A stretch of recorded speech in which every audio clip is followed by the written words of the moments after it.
Today we have found ourselves in Yilan, in Taiwan, right next to the most famous foreigner in entire Yilan, I think.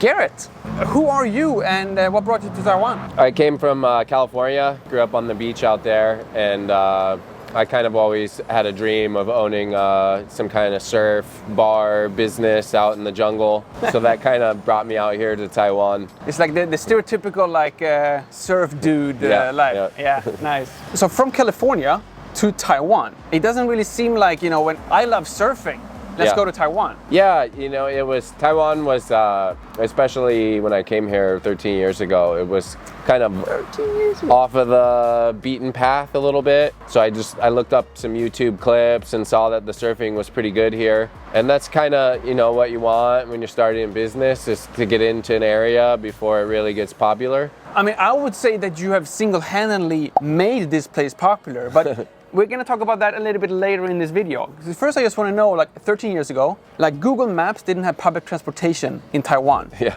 Like, how did you even get here? Like, it took me like 6 years of living in Taiwan to even know about this place, you know? When I arrived at the hostel, the workers of the hostel, they saw our surfboard bags. So they immediately called a Taiwanese surfer that was good friends of theirs. And so he came within an hour of us arriving. He was at the hostel and he asked, do we want to go surfing the next morning? Oh, and that was here then? Yeah, and so he took us out to Yilan, and he had his board here, and there was a few surf shops, and yeah, so it was, the rest is history, I guess. You came to Taiwan the first time with your surfboard. Yeah. Like you were like already like hardcore, this is where me and my surfboard is gonna be. Yeah, this was the first stop, and I wasn't sure how long I'd stay here actually, but I just kind of 13 years later. Yeah, exactly. Yeah, I fell in love with the island, and yeah, it's really beautiful, especially the East Coast. But what was it about Taiwan then? Because I can't even imagine, like, if you do like just Googling like where to surf, you have like, you know, Japan, I guess is pretty good, like Hawaii, and there must be like so many places like higher ranked than Taiwan on that list. Yeah, you know, the more popular it is doesn't necessarily mean it's better. Like, as surfers, we kind of want less people, and I really like the remoteness of the East Coast. You know, that like where we are now is very popular, but just a couple hours down the road, you can surf by yourself or with just your friends, and it's nothing but jungle and mountains are surrounding, and that I just really fell in love with that. You know, I didn't move here with $1 million where I could just open up a place. So I had to move to a country where I could work and I could save up money to open a small business. Everything was just kind of right with Taiwan.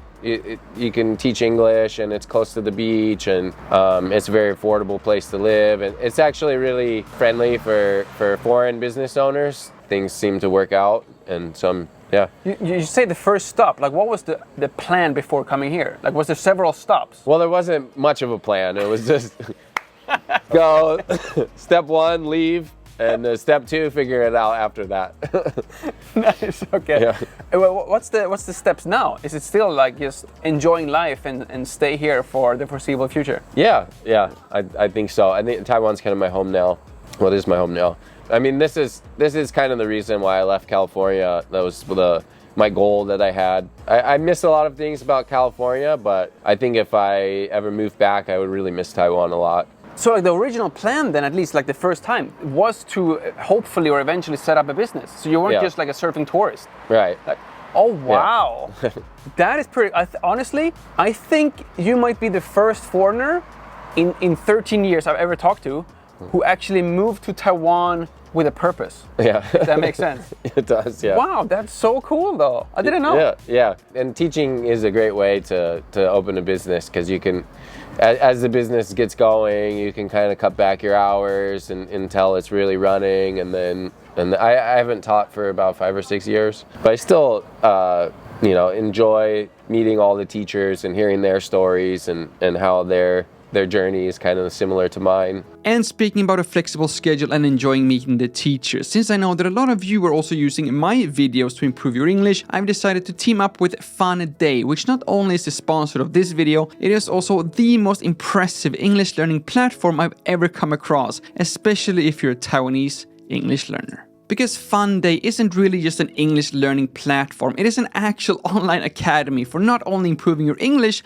but to make sure that you actually do so, since they will provide you with a C4 certificate, which covers everything from total beginners to highly advanced classes. After you click the link down in the description, you will get a free consultation call with FUNDAY to determine your current English level and to discuss which areas in your English you wish to improve. After that, you will get access to an almost unlimited number of actual live classes with real teachers on the other side of the screen and a maximum of 4 to 5 classmates per class. So just don't expect to hit play and then just watch your teacher on the screen, because you have to be highly engaged throughout the entire class, which of course all will be suitable to your specific level. Now, I do say almost unlimited because they don't have classes all the time, but they do have classes every single hour from 6 a.m. to 2 a.m. I do hope that that will be enough for you, so you would actually kind of have unlimited classes depending on your own limits. And then after the class, depending on your own participation, you will actually be graded by the teacher as well. And then these points will then be the building blocks, which help you improve your English abilities. And after you've accumulated enough points,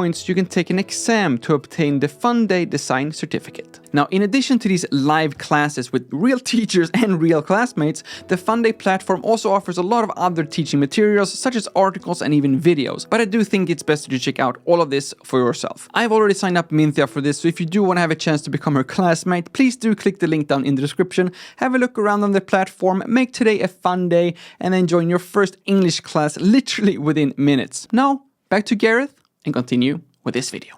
How long were you like in Taipei before you like actually like moved here to like Waiao? 2 years. 2 years? Yeah. Okay. It was about, I came here in the summer and I moved out here 2 years later in the summer. So you lived there like 11 years then? Yeah, 11 years right here in Waiao. Yeah. Oh wow, that's crazy. Yeah, and so I started with a surf school.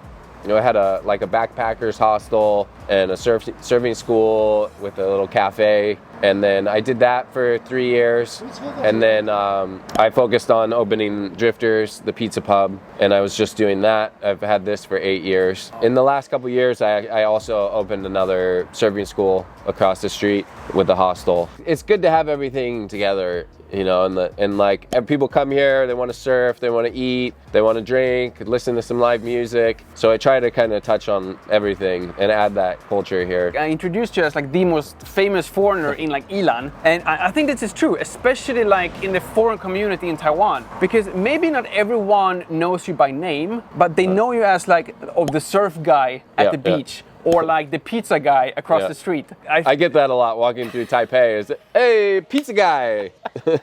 That's so cool. And I was just here a few weeks ago together with Wes and a lot of other like YouTuber friends. Yeah. And that's the first time I realized that you're both the guys. Yeah. You're both the famous surf guy in Yilan and the famous pizza guy in Yilan, which took me like, 13 years to figure out. Do you remember anything like that surprised you or anything like moving here? What was like the biggest or maybe most difficult like change or difference between like California and Taipei at the time? The language barrier is tough when you first get here. There's not a lot of English spoken, so just kind of learning the basic Chinese and trying to figure out where everything is can be quite a challenge. And then after that, it's, with a few good Taiwanese friends, you can really get settled in. And how is life here? Like as a foreigner, like you must have been, especially like back then, you must have been like the only foreigner who were like living here, other than like your guests. And there's actually a little bit of a foreign community in Tocheng. There's only a few when I moved here, but more and more people kind of realize you can work out here, or you can work in Taipei and live here, because it's only about an hour. People who got tired of the city. Depending on the traffic. Like, except Fridays and Sundays, then it's like 2 hours. Right. I have to ask them, because previously on this channel, we've had an interview with a foreigner named John Drummond, who were sharing a story about 2 dogs that he adopted from the beach here in Waiao, and that is the reason for why he's still here in Taiwan. Were you here then during that time? Yeah, we're pretty good friends. He actually, his first place was coming to our hostel, and so we were kind of the first introduction to surfing for him. Living here, how often do you actually go back to Taipei? You said like it's only like 1 hour away, but is it something you do like on a weekly basis at least? Yeah, Costco. I go to Costco a lot. Nice. So that's like Shih Tzu then. Yeah. Yeah. Okay. Yeah, it's only 40 minutes and no traffic. Not really Taipei, but it's okay. Okay. It's nice because here Yilan is kind of it's the best of both worlds. I love the East Coast and it's very beautiful, but also Taipei has all the amenities and restaurants and lots of stuff to do. So here in Yilan, you can still go to Taipei for the day, but it still has that East Coast feeling as well. So that's really why I stuck with Yilan. Other than surfing, what would you say is like your favorite thing to do in Taiwan, or your favorite like place or location? I really like hiking the waterfalls. Like that's getting out, hot springs or waterfalls, and camping. As long as it's water related, you're okay with it. Yeah. It's like just loving water. Did you do any other kind of research? Like, what did you know about like Taiwan except the surfing part? Not much. This idea that everything was kind of made there. Maybe now is. Do they surfing boards? They do make surfboards here. Yeah. Okay, there are some big. Now I understand why that came up on the list. That was kind of all I had in mind, really. But then, like searching more and seeing some of the pictures, and you realize, like, wow, it's actually quite a beautiful place. From one foreigner to another, like either like surf related or just like for normal foreigners like myself. Yeah. What is something that you think that the other foreigners should know before moving to Taiwan, or can they prepare in like any way? Oh, start studying Chinese would be one. And Traditional Chinese, traditional characters. Yeah, Mandarin. Yeah. You can kind of pick and choose like where you want to live based on the weather, I think. You know, Taipei is a great place. It gets a little wet in the winter, and Kaohsiung, the west coast, it's a lot drier, a lot more sunny, but there's not much surf out there. It rains like even more in Yilan, I think, than Taipei. It's close, yeah, maybe a little bit more. Yeah. But you don't care, you just like surf. Yeah, you can surf in the rain because you're already wet. Can you surf? That's true. Well, it depends on how good of a surfer you are, I guess. What would be like the difference from living like in the middle of Taipei, which I kind of ignorantly would assume would be like the most foreigner-friendly place in Taiwan, compared to a place like this, where I would say that you are like one of 3 foreigners every single day, basically. Well, the surfing community in general, they're pretty friendly towards foreigners. So you make some few friends out here when you get here, and you network a bit, and if you need help, like everybody's really friendly. And it's a different feeling in a small town, especially like a small beach town. Right. Because it's like you're kind of part of the community when you move in, and you meet people, and it's a little more like personal relationships. Whereas Taipei, you're kind of lost in the crowd.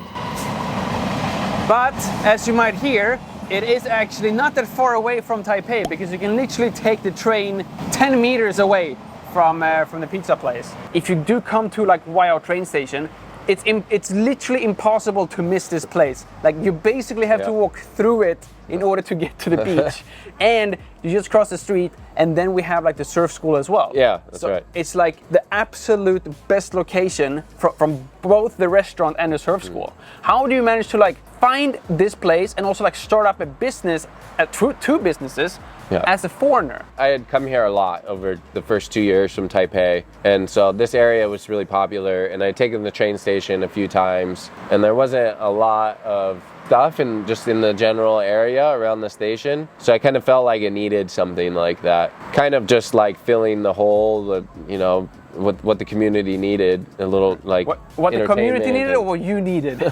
Both. It feels like you were like coming here, you're like, yeah, you know what, these other surfers, they suck, someone needs to start a surfing school to teach them, and then afterwards at the sunset you're like, I'm starving, I want a pizza right now. So you just have to take it in your own hands. Yeah, I guess so, although Taiwanese surfers are very good. Okay. And especially in the last 10 years, the level has really, it's very impressive how fast the Taiwanese surfing has progressed. Okay. Yeah. Only thing needed was a surf school in Waiao, and the levels increased. How is it now then? Like, how is the business, and how is like the flow of? Is it mostly like foreigners here, or are there like Taiwanese surfers coming here as well? I'd say the business here at the bar is maybe half and half. our surfing school, we teach a lot more foreigners. So yeah, it's a good mix of everybody. What's the first thing you teach in like a surfing school? Like stand up, try to not get wet. That's like we try and start with safety first, because that's really always very important. You know, teaching about the beach safety and being careful with your surfboard and just ways to kind of keep yourself safe in the ocean. Can you surf like all year round? Yeah. Here? Yeah. There's no seasons really. We wear a wetsuit in the winter when it gets cold. Right. So you have like a full wetsuit. But like the waves are like pretty much the same, like summer, winter, or is it more difficult during one of the seasons? For beginners, when you have a coach, you know, we keep you in the area that's safe. The waves can get like a little bigger on average in the winter, but it's still like there's different areas. The good surfers will paddle way out, you know, maybe 100 meters out, and we do the surf school in the shallow water. Right. Where there's smaller waves. How long would it take, like if you're a complete beginner, to like you can stand up and take like your first like real wave? Well, we try and do it on the first lesson. That's first lesson? Yeah, that's our goal. Shit, okay, I've been surfing here like 3 times. Yeah. Not taking any classes. Yeah. I never succeeded. It definitely helps to have a coach. Okay. Yeah, and because we're in the water with you and kind of like lining up your board and making it easier for you to catch the wave as well. So the hardest part in the beginning is just like paddling and catching the wave on your stomach first, and then you're standing just to get out. Yeah, it's a whole like exercise routine just to like get out, and then depending on how good you are, it's like 10 seconds and you're like down in the water again. You have to like swim back out. So it's basically more swimming than surfing, at least when I try it. Yeah, it's a good workout. It's definitely a good workout. Okay, so 1 class then. Yep. I think maybe I should come back here. I will probably wait until the summer or like it gets a little bit warmer to take up my new surfing career. But if that is something that you want to see, please do remember to subscribe to this channel and hit that bell so you get to experience the video when I come back here and at least try to surf. But it sounds like this place is open all year round then, same as the surfing season. Yeah. So both the surfing classes and the, I have to say, amazing pizzas. And of course you have all the links you can possibly need to both the surfing school and the pizza place here as well. But basically, YO train station, and you literally cannot miss either of these places. Thank you all so much for watching. My name is Lukas. It starts with L as in like, ends with S, and to subscribe. Please do both, and see you all in the next one.